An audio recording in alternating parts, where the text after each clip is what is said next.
अस्सलाम वालेकुम। आपको पता है कि दूसरा सिपारा है, सूरह बकरा पढ़ रहे हैं, उसको कंटिन्यू कर रहे हैं। बिस्मिल्लाहिर्रहमानिर्रहीम।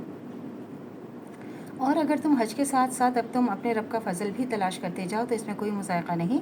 अब फिर जब अरफात से चलो तो मशर हराम मुज़दलिफ़ा के पास ठहर कर अल्लाह को याद करो। इस तरह याद करो जिसकी हिदायत उसने तुम्हें दी है, वरना इससे पहले तो तुम लोग भटके हुए थे।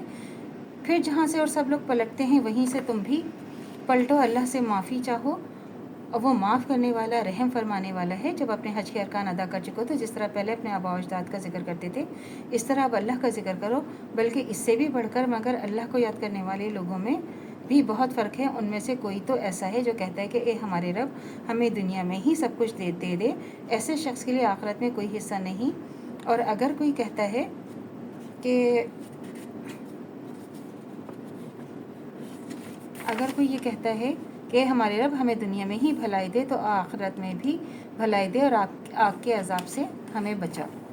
तो ये देखें, अल्लाह ताला से माफ़ी तो हर वक्त हमें वैसे ही उठते बुठते मांगनी चाहिए, क्योंकि अगर हम अल्लाह के हुक्म पे हम नहीं चलेंगे तो वो फिर शिर्क है।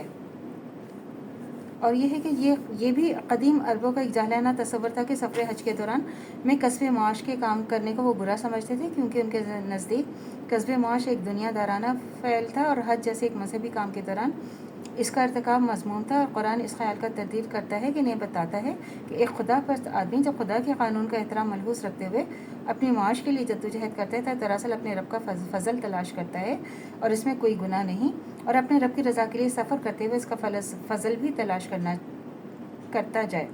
यानी जाहिलियत के ज़माने में खुदा की इबादत के साथ दूसरे मुशरिकाना और जाहिलाना अफ़ाल आमेज़िश होती थी। इन सबको छोड़ दो। जो हिदायत अल्लाह ने तुम्हें बख्शी है इनके मुताबिक खालिसतन अल्लाह की इबादत करो।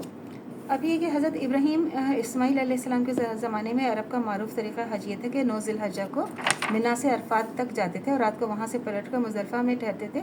मगर बाद के ज़माने में जब रफ्ता रफ्ता कुरैशी को बरहमियत कायम हो गई तो उन्होंने कहा कि हम अहले हरम हैं और हमारे मर्तबे से ये बात फरोतर है कि हम अहले अरब के साथ अरफात तक जाएं। चनाचे उन्होंने अपने लिए ये शान इम्तियाज़ कायम की कि मुज़दलिफ़ा जाकर ही पलट आते और आम लोगों को अरफात तक जाने के लिए छोड़ देते थे। फिर यही इम्तियाज़ बनी ख़ज़ा और बनी किनाना और उन दूसरे कबीलों को भी हासिल हो गया जिनके साथ कुरैश के शादी ब्याह के रिश्ते थे। आखिरकार नौबत यहाँ तक पहुँची कि जो कबीले कुरैश के हलीफ थे उनकी शान में भी आम अरबों से ऊंची हो गई। उन्होंने अरफात जाना छोड़ दिया। इस फ़ख्र गरूर का बुत इस आयत में तोड़ा गया कि आयत का खिताब पे ख़ास कुरैश और उनके रिश्तेदार हलीफ कबाइल की तरफ है और आम खिताब उन सब की तरफ है जो आइंदा कभी इस किस्म के इम्तियाज़ात अपने लिए मखसूस करना चाहें तो उनको हुक्म दिया जा रहा है कि सब लोग जहाँ तक जाते हैं उन्हीं के साथ जाओ, उन्हीं के साथ ठहरो, उन्हीं के साथ पलटो। और अब तक जाहिलियत फ़ख्र गरूर की बिना पर सुन्नत इब्राहीमी की जो खिलाफ वर्जी करते रहे हो उस पर अल्लाह से माफ़ी मांगो।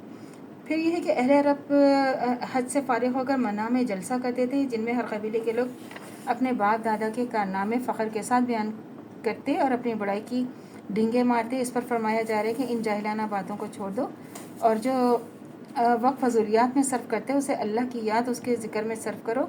और इस ज़िक्र से मुराद ज़माने क़याम मिना का ज़िक्र है। तो अल्लाह से दुआ करनी चाहिए जो हमारे ईमान मत्ते दम तक कायम दायम रहे। ख़ात्मा बिल खैर ईमान पर हो। इजाज़त दीजिए। अल्लाह हाफ़िज़।